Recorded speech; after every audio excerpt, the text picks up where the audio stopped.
Time now for some travel talk as certain places are loosening or even changing their restrictions.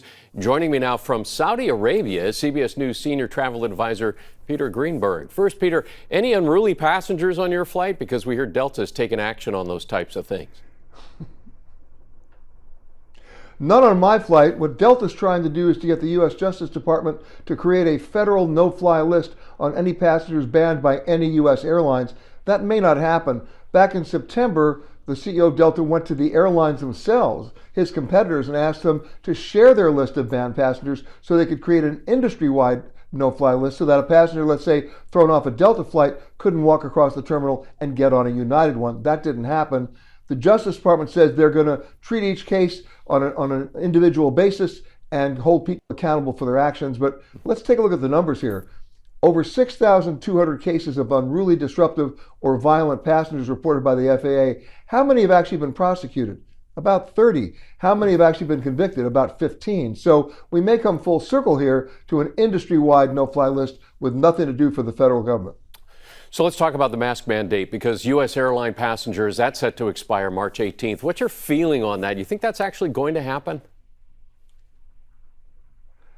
I'm sort of doubtful. I think they're going to extend it because, remember, the metric here is based on the vaccination level of Americans, which the CDC doesn't feel is high enough to justify relaxing that mandate.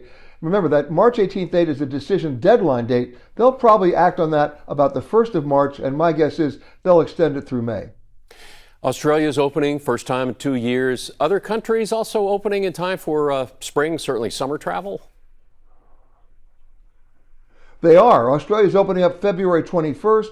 You're seeing other countries relaxing their testing requirements like Greece, Portugal, France, Norway. The Philippines is now opening. You're going to see that happening time and time again now because it's a revenue issue.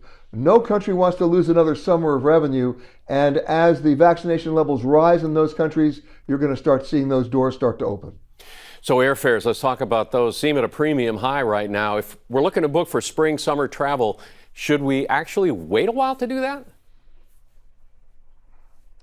Probably not. Airfares are going up at the rate of about 7% every 10 days, and that's compounded. So the longer you wait, the more you're going to pay. But if you're strategic now, not everybody's booking now for May, June, and July.